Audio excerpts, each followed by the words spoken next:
Hello everyone, मैं मिथुन सिंह स्वागत करता हूं आप सभी का। आशा करता हूं आप सभी बहुत अच्छे होंगे। पहले मैं आप लोगों को बता दूं, नीचे कमेंट करके आपको 4 सवालों का जवाब देना है। पहला सवाल ये है कि कल्हन के द्वारा जो राज तरंगनी लिखी गई थी ना, वो किस विषय पे लिखी गई थी, उसका विषय बताना है आपको। क्या वो बुद्ध की शिक्षा पर था, संगीत पे था, चिकित्सा पे था, या कश्मीर के राजाओं के बारे में था। ठीक है।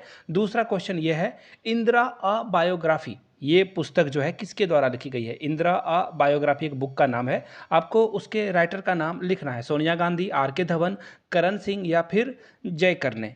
नीचे कमेंट करके बताइएगा। तीसरा सवाल अब मैं पूछता हूं, देखिए बहुत इंपॉर्टेंट सवाल है। मीनाक्षी मंदिर कहाँ पे स्थित है? जी हाँ, मीनाक्षी मंदिर कहाँ पे स्थित है, इसका नीचे कमेंट सेक्शन में जवाब देना है आपको। मदुरई में, महाबलीपुरम में, मैसूर में या रामेश्वरम में। अगला सवाल है आखिरी सवाल। जी हाँ, x⁻0 की वैल्यू क्या होती है? नीचे चारों सवालों का नाम जो है सीरियल वाइज आप दोगे, आंसर जरूर कीजिएगा ताकि आपको भी आइडिया लगे कि आप कितने तैयार हो बिहार के एग्जाम के लिए। नहीं पता है तो चारों सवालों का आंसर गूगल से ढूंढिए और फिर आंसर लिखिए। ऐसे करने से क्या होगा, आप लॉन्ग टर्म तक ये चार सवाल जो है एटलीस्ट नहीं भूलोगे। पहला सवाल देख लीजिए, बोरोबुदुर का प्रसिद्ध बौद्ध मंदिर। देखिए, बौद्ध धर्म को आप बिल्कुल डीपली पढ़ जाइए। अगर मैं क्रिंज भाषा में बोलूँ, बिल्कुल बेकार वाली भाषा में, तो घोंट कर पी जाओ आप बौद्ध धर्म को। जो भी बौद्ध धर्म से सवाल पूछे जाते हैं वो जरूर आप पढ़ लीजिए। अब देखिए, बोरोबुदुर का जो प्रसिद्ध मंदिर है वो कहाँ स्थित है, तो देखिए बौद्ध धर्म जो है अशोक के समय भी जो है विदेशों में फैलाया गया था। विदेश आप कैसे बोल सकते हो, उस समय तो खैर बाउंड्री वगैरह उतनी बॉर्डर वगैरह नहीं थी। खैर, चाइना में, श्रीलंका में, इंडोनेशिया में, सिंगापुर में बहुत ऐसे जगह है जहाँ पे बौद्ध धर्म का प्रचार प्रसार हुआ है। और इसी में एक नाम है क्या, इंडोनेशिया, जहाँ पे बौद्ध का प्रसिद्ध मंदिर आपको मिलेगा। यानी कि बी ऑप्शन क्या है, बिल्कुल करेक्ट है। चलिए आगे बढ़ते हैं अगले प्रश्न की ओर। यूनानी चिकित्सा विज्ञान का जनक किसे मानते थे? यानी कि चिकित्सा विज्ञान का जनक किसे कहा जाता है? यूनानी चिकित्सा विज्ञान की बात हो रही है यहाँ पे। तो देखिए, हिपोक्रेटस, यानी कि इसका ऑप्शन क्या होगा, सी राइट हो जाएगा। हिपोक्रेटस को यूनानी चिकित्सा विज्ञान का जनक मानते थे। चलिए आगे बढ़ेंगे अगले प्रश्न की ओर। मराठा प्रशासन में प्रधानमंत्री को क्या कहा जाता था? देखिए, मराठा प्रशासन की बात हो रही है और आपको पता होना चाहिए कि मराठा ने ना नीचे जो साउथ वाला एरिया है, महाराष्ट्र, पुणे, इन सारे जगहों को कैप्चर करके रखा था। और मुगल साम्राज्य जो, देखिए इंडिया का मैप अगर आप देखोगे तो उसमें जो है मराठा दिल्ली और जो पूरा नॉर्थ इंडिया है, यूपी वगैरह, बिहार वगैरह, यहाँ पे उनका शासन चल रहा था। लेकिन साउथ को मराठा साम्राज्य ने कैप्चर करके रखा था। मराठा प्रशासन में प्रधानमंत्री को पेशवा कहा जाता था। आपने शायद वो 2 मूवी आई थी ना रणवीर सिंह की, वो अगर आपने देखा होगा तो आपको पता होगा। एक तो कौन सी मूवी थी, मैं खुद ही भूल गया। खैर आगे अगर याद आता है तो मैं बता दूंगा। खैर मूवी देखने का समय नहीं है, जानकारी जुटाने का समय आ गया है अब। कोणार्क में किस देवता का प्रसिद्ध मंदिर है? कोणार्क में कृष्ण भगवान का मंदिर नहीं है, राम का भी मंदिर नहीं है, शिव का भी नहीं है। सूर्य देवता जो हैं उनका प्रसिद्ध मंदिर आपको कोणार्क में मिलेगा। ऑप्शन सी आपका राइट आंसर होगा। चलिए आगे बढ़ते हैं अगले प्रश्न की ओर। मगध साम्राज्य की प्रारंभिक राजधानी कहाँ थी? अब आपको बताना है मगध की जो पहले राजधानी हुआ करती थी सबसे पहले, वो कौन थी? पाटलिपुत्रा, आम्रपाली, राजगिरी या फिर चंपा। तो देखिए, पाटलिपुत्रा भी रह चुकी है, लेकिन सबसे पहले जो है राजगिरी, जो कि प्रारंभिक यहाँ से पूछ लिया गया है। क्वेश्चन को ध्यान से पढ़ना, क्वेश्चन अब घुमा फिरा के आपको देखने को मिलेगा। ये तो बहुत पहले का क्वेश्चन है, इजी वाला क्वेश्चन था ये। निम्नलिखित में से कौन सी बौद्ध धर्म की शाखा नहीं है? देख लो, बौद्ध धर्म से एक और क्वेश्चन। हीनयान बौद्ध धर्म का शाखा है, महायान, वज्रयान, तीनों जो हैं बौद्ध धर्म की शाखाएं हैं। लेकिन तंत्रयान नाम का कोई भी जो है यहाँ पे शाखा बौद्ध धर्म में आपको नहीं मिलेगा। यानी कि ऑप्शन डी क्या होगा, करेक्ट हो जाएगा। चलिए आगे बढ़ेंगे क्वेश्चन नंबर 7 की ओर। किसने कहा था मनुष्य स्वतंत्र पैदा होता है लेकिन वह सर्वत्र बंधनों में बंधा रहता है? शायद शादी के बारे में यहाँ पे बोला जा रहा है। खैर कोई बात नहीं, मजाक कर रहा था। मनुष्य स्वतंत्र पैदा होता है लेकिन वह सर्वत्र यानी कि हमेशा बंधनों से घिरा रहता है, बंधा रहता है। ऐसा किसने कहा था? पेन ने कहा था नहीं, वॉल्टेयर ने कहा था नहीं, मॉन्टेस्क्यू ने कहा था नहीं, रूसो ने कहा था। रूसो आपको पता होगा, आपने शायद बीएड या डीएलएड करा है तो रूसो के बारे में आपने जरूर पढ़ा होगा, है ना। ये एक शिक्षा जो है साइकोलॉजिस्ट थे, शिक्षाविद भी थे। चलिए आगे बढ़ेंगे अगले क्वेश्चन की ओर। त्यागराजा क्या करते थे? राजनीतिक थे, वैज्ञानिक थे, संगीतज्ञ थे या डांसर थे? नर्तक जिसे बोला जाता है। तो ऑप्शन डी सही है, ये डांस किया करते थे। ये क्या करते थे? डांस किया करते थे। ठीक है, चलिए आगे बढ़ते हैं अगले क्वेश्चन की ओर। बुद्ध ने अपनी शिक्षा कहाँ दी? बुद्ध ने अपनी शिक्षा कहाँ दी? तो सबसे पहले जो शिक्षा गौतम बुद्ध के द्वारा दी गई थी वो उस जगह का नाम क्या है? सारनाथ। कहाँ है? सारनाथ पे इन्होंने जो है सबसे पहले शिक्षा दी थी, यानी कि ऑप्शन सी आपका क्या होगा? करेक्ट हो जाएगा। चलिए आगे बढ़ते हैं अगले प्रश्न की ओर। जय हिंद ये जो पद है सबसे पहले किसने अपनाया, किसने कहा जय हिंद? जय हिंद के बारे में चंद्रशेखर आज़ाद ने नहीं कहा था, अब्दुल कलाम आज़ाद भी नहीं कहा था, जवाहरलाल नेहरू ने कहा था आराम हराम है, आराम हराम है। सुभाष चंद्र बोस ने कहा था जय हिंद। और सुभाष चंद्र बोस के द्वारा एक जो पॉपुलर नारा है जो हम सभी जानते हैं, नीचे कमेंट करके वो नारा के बारे में आप लोग बताइएगा। ठीक है, उम्मीद करता हूँ आप लोग नीचे कमेंट जरूर कीजिएगा।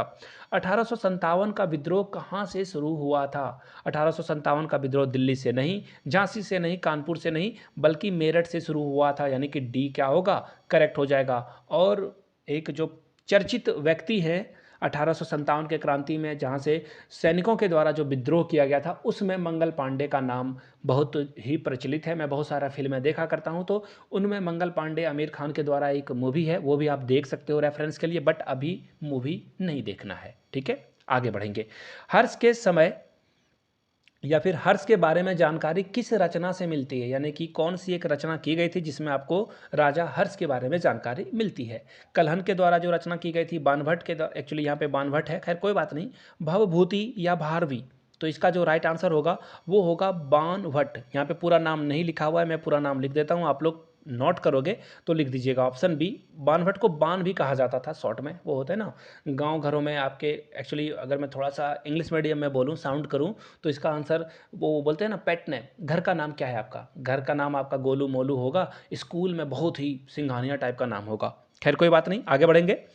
नटराज की प्रसिद्ध कांस्य मूर्ति किसका उदाहरण है? नटराज की प्रसिद्ध कांस्य मूर्ति जो है मौर्य कला का उदाहरण है, गुप्त कला का, गंधर्व का या चोल का? तो इसका राइट आंसर होगा चोल कला का जो है नटराज प्रसिद्ध कांस्य मूर्ति है। नटराज की फोटो भी आपने देख रखी होगी। इसका राइट आंसर क्या होगा? चोल कला। चलिए आगे बढ़ते हैं। 1857 के विद्रोह के समय भारत का गवर्नर जनरल कौन था? बहुत ही इंपॉर्टेंट क्वेश्चन। आपको पता है आपके सिलेबस में भारतीय राष्ट्रीय आंदोलन है, तो 1857 के समय विद्रोह जो हो रहा था उस समय के भारत के गवर्नर जनरल का नाम क्या था? तो इसका राइट आंसर क्या हो जाएगा? कैनिंग। उस समय के जो लॉर्ड कैनिंग यहाँ के गवर्नर जनरल थे। सबसे ऊंचा बौद्ध स्तूप कहाँ पर है? कहाँ पे वो स्थित है? बोरोबुदुर में, सांची में, सारनाथ में या वैशाली में? तो देखिए इसका जो सही आंसर है वो हो जाएगा सांची, और शायद सांची जो है आपको भोपाल में या फिर मध्य प्रदेश में मिलेगा। 20 का राइट आंसर होगा। चलिए आगे बढ़ते हैं।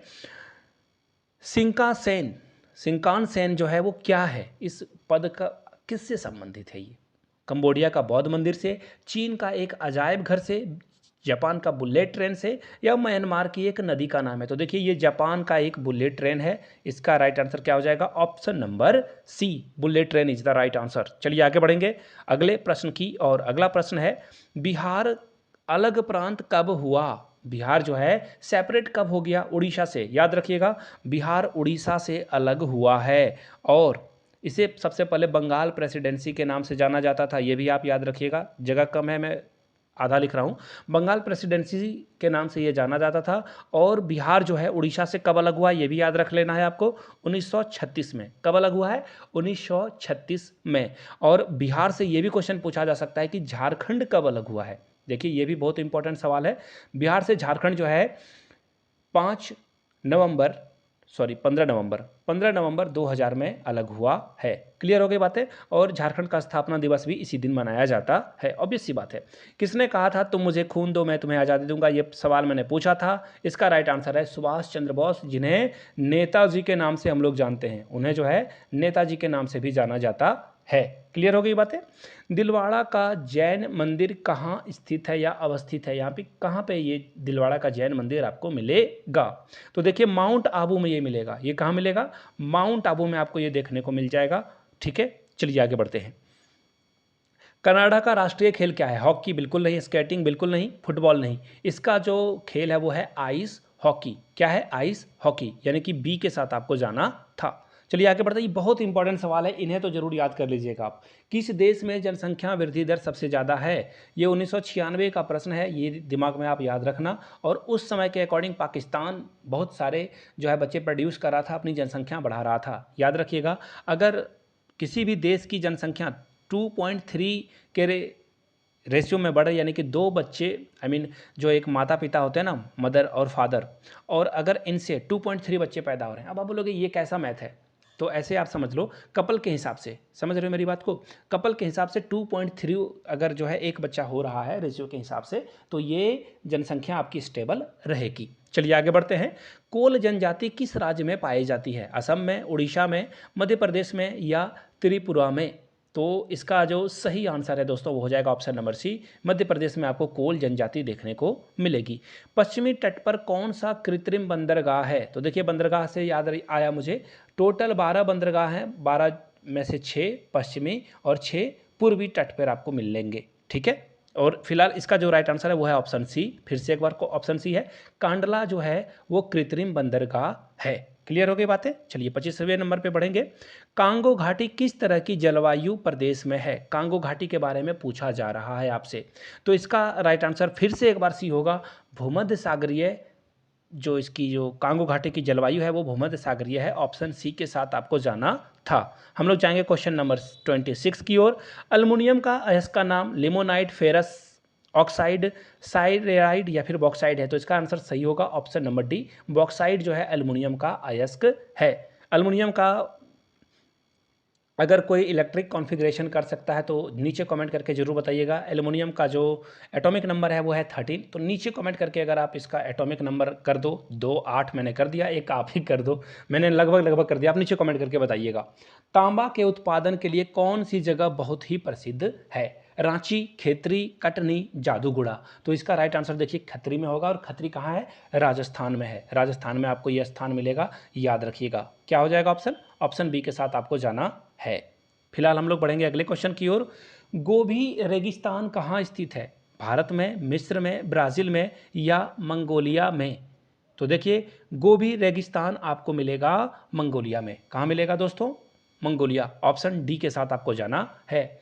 किस अयस्क में लौह धातु की मात्रा अधिक पाई जाती है? तो इसका जो राइट आंसर है वो क्या है? हेमेटाइट में, मैग्नेटाइट में, साइडेराइड में या लिमोनाइट में? तो इसका जो करेक्ट आंसर है दोस्तों वो हो जाएगा हेमेटाइट, ऑप्शन ए के साथ आपको जाना है। क्लियर हो गई बातें। आगे देखिए, मांस के लिए पशुपालन में कौन सा देश अग्रणीय है? अर्जेंटीना, ईरान, भारत या अफगानिस्तान? तो देखिए अर्जेंटीना सबसे ज़्यादा जो है मीट जो है प्रोड्यूस करता है, ए इसका राइट आंसर हो जाएगा। किस देश में खनिज तेल ऊंचे पहाड़ों को खोद कर निकाला जाता है? ऊंचे पहाड़ को खोद के ये खनिज तेल निकाल रहे हैं। कुवैत में, सऊदी, भारत में, ये क्या है? सऊदी अरेबिया होना चाहिए था यहाँ पे, रोमानिया या फिर अरब कंट्री में ये किया जाता है। तो इसका राइट आंसर क्या हो जाएगा? रोमानिया में बड़े बड़े पहाड़ों को खोद के खनिज तेल निकाला जाता है। विश्व की सबसे बड़ी झील, बहुत ही अच्छा सवाल है, और मैं आपको इसके बारे में कुछ और चीज़ें बताऊंगा, कुछ एक्स्ट्रा चीज़ें भी बता दूंगा। इसका राइट आंसर फिलहाल कैस्पियन सागर है। विश्व की सबसे बड़ी झील कैस्पियन सागर। लेकिन अगर गहरा झील पूछ दे आपको तो आपको बताना है बेकाल। क्या बताना है? बेकाल झील जो है सबसे बड़ी झील है, ठीक है। थोड़ा सा जगह की किल्लत हो गई थी, खैर कोई बात नहीं। अगर पीने की पानी यानी शुद्ध पानी की बात की जाए, फ्रेश वाटर की बात की जाए, तो सुपीरियर झील जो है आपका राइट आंसर होगा। विश्व की सबसे बड़ी झील सुपीरियर झील हो जाएगी। चलिए आगे बढ़ते हैं। माउंट एवरेस्ट की ऊंचाई मीटर में कितनी है? तो उस समय के हिसाब से 8,848 है, लेकिन हाल के सर्वे में ये 2 मीटर बढ़ चुका है, 8,850। अभी पूछा जाएगा क्वेश्चन तो आपको ये लगाना है, लेकिन ये 1996 में है, सी के साथ आपको जाना था। आगे जाएंगे।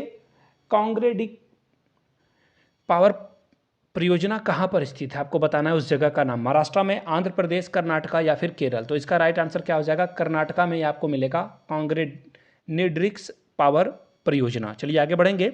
हीराकुंड बांध किस नदी पर स्थित है? हीराकुंड बांध आपको मिलेगी महानदी पे, उड़ीसा में है ये, ऑप्शन डी इसका राइट आंसर है। ये भी पूछा जा सकता है, याद रखिएगा। ओंगस जनजाति कहाँ की है? बिहार की है, मध्य प्रदेश की है, अंडमान निकोबार की है या नागालैंड की है? तो सी इसका राइट आंसर होगा। अंडमान और निकोबार में आपको ओंगस जनजाति मिलेगी। आगे बढ़ेंगे।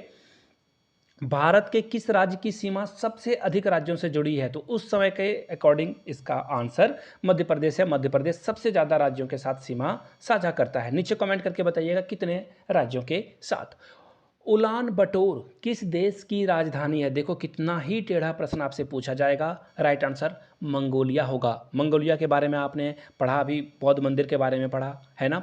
पहाड़ किसे कहेंगे? किस भूखंड की औसत ऊंचाई को पहाड़ मान लिया जाएगा? 300 मीटर, 600 मीटर, 900 मीटर या 1200 मीटर? तो करेक्ट आंसर दोस्तों यहाँ पे आपका क्या हो जाएगा? ऑप्शन सी, 900 मीटर को पहाड़ मान लिया जाता है। कॉफ़ी का सबसे बड़ा उत्पादक देश कौन सा है? कॉफ़ी का सबसे बड़ा उत्पादक देश भारत है, क्यूबा है, अर्जेंटीना है या ब्राज़ील है? तो इसका राइट आंसर क्या हो जाएगा दोस्तों? ब्राज़ील। ऑप्शन डी के साथ आपको जाना है। कहाँ, किसके साथ? डी के साथ। हम लोग आगे जाएंगे। सतलज नदी का स्रोत कहाँ है? सतलज नदी का स्रोत कहाँ पर है, ये आपको बताना था। तो देखिए, तिब्बत में सतलज नदी का स्रोत आपको मिलेगा। Option A is the right answer. चलिए आगे बढ़ेंगे। कौन सा टाइगर रिजर्व उद्यान नहीं है? टाइगर रिजर्व जो है उद्यान नहीं है। नीलगिरी का जो टाइगर रिजर्व है वो उद्यान नहीं है। डी इसका राइट आंसर होगा। आगे चलते हैं। भारत के राष्ट्रपति के लिए न्यूनतम उम्र सीमा कितनी होनी चाहिए? 35 साल न्यूनतम सीमा होनी चाहिए। आप लोग कमेंट करके बताओगे भारत के राष्ट्रपति की सैलरी, वेतन कितना है? नीचे कमेंट करके बताइए। ये भी क्वेश्चन एग्जाम में पूछा जा सकता है। आगे बढ़ेंगे। लोकसभा में राष्ट्रपति द्वारा मनोनीत किए जाने वाले एंग्लो इंडियन की संख्या कितनी होती है? तो 2 होती है शायद। मुझे एक बार आप जीके करके देख लेना, गूगल करके देख लेना। अब शायद ये एंग्लो इंडियन को जो राष्ट्रपति द्वारा मनोनीत किया जाता है इसे हटा दिया गया है। 545 सदस्य पहले के अकॉर्डिंग होते थे, 543 चुने जाते थे और 2 जो है यहाँ से मनोनीत हो जाते थे। आगे देखिए, भारतीय संविधान के किस अनुच्छेद के अंतर्गत जम्मू और कश्मीर को विशेष राज्य का दर्जा दिया गया है? तो 370 है, लेकिन अब 370 को हटा दिया गया है, 35A को हटा दिया गया है। राइट आंसर आपका क्या हो जाएगा? Option D. फिलहाल के लिए आप इतना ही समझ लो। भारतीय संविधान में नागरिकों के मूल कर्तव्यों के अंतर्गत क्या सम्मिलित नहीं है? सार्वजनिक संपत्ति की रक्षा करना सही है, भारत में सार्वभौमिकता, एकता, अखंडता को बढ़ाना सही है, धर्मनिरपेक्षता को बढ़ावा देना सही है, हिंसा का परित्याग करना, ऐसा कुछ भी बातें लिखी नहीं गई है मूल कर्तव्यों में। 20 का राइट आंसर हो जाएगा। आगे बढ़ेंगे। निम्नलिखित में से किसकी कमी से रक्तहीनता होती है? आयरन कहाँ है भैया? यहाँ है। और आयरन जो है महिलाओं में खास करके जब वो प्रेग्नेंट होती है या फिर आम तौर पर ऐसे में भी जो है, जो टीन एज होता है जहाँ पे बच्चों को बच्चियों को जो है आयरन की कमी हो जाती है। इसका राइट आंसर डी हो जाएगा। क्लियर है? आगे बढ़ते हैं। सबसे कड़ा पदार्थ क्या है? हीरा। क्या है सबसे कड़ा पदार्थ? हीरा। 20 का राइट आंसर हो जाएगा। ठीक है। बिजली के बल्ब में कौन सी गैस का प्रयोग किया जाता है? तो अक्रिय, जिसे नोबल गैस भी कहा जाता है इंग्लिश में। नोबल गैस यानी कि जो किसी के साथ रिएक्ट नहीं करता है, यानी कि उसका जो आउटर मोस्ट सेल है वो कंप्लीट भरा रहता है। जैसे आर्गन 18, अगर आप इसका इलेक्ट्रॉनिक कॉन्फ़िगरेशन करोगे, इलेक्ट्रॉनिक विन्यास 2 8, क्लियर है, और 8, तो देखो 2 8 18 हो गए, 2 8 18 कहाँ से हो गए? 10 हो गए, और 8 18 हो गए। और बाहर वाले आउटर मोस्ट सेल में देखो, अगर 8 है तो आप इसमें कुछ ना ये किसी से इलेक्ट्रॉन लेगा ना किसी को देगा, इसे बोला जाता है अक्रिय गैस। आगे देखिए, एक कुंडलित हाथ घड़ी में क्या होता है? कौन सी ऊर्जा होती है? यांत्रिक स्थितिज ऊर्जा संचित रहती है, यानी कि सी इसका राइट आंसर हो जाएगा। ये 50 क्वेश्चन थे। अगर इसका पार्ट 2 भी चाहिए होगा तो मुझे पता चलेगा वीडियो आपने यहाँ तक देखी है और प्यार किया है इस वीडियो को, तो नीचे कमेंट में पार्ट 2 जरूर लिखिएगा, तो मैं पार्ट 2 इसकी वीडियो बना दूंगा, जहाँ पे कुछ और साइंस वाले क्वेश्चंस को हम लोग लेंगे, जिससे आपकी जो है 1 to 5 की जो तैयारी है वो पूरी अच्छी तरीके से हो पाए। नीचे कमेंट करके जय हिंद जरूर लिखिएगा। वीडियो अगर आपने यहाँ तक देख ली है, इसे अपने दोस्तों, रिश्तेदारों, सहेलियों तक जरूर शेयर करें, साझा करें, उन तक पहुँचाएँ, उनको भी तैयारी में आगे बढ़ाएं। वीडियो को यहाँ तक देखने के लिए आप सभी का बहुत बहुत शुक्रिया। Have a good day.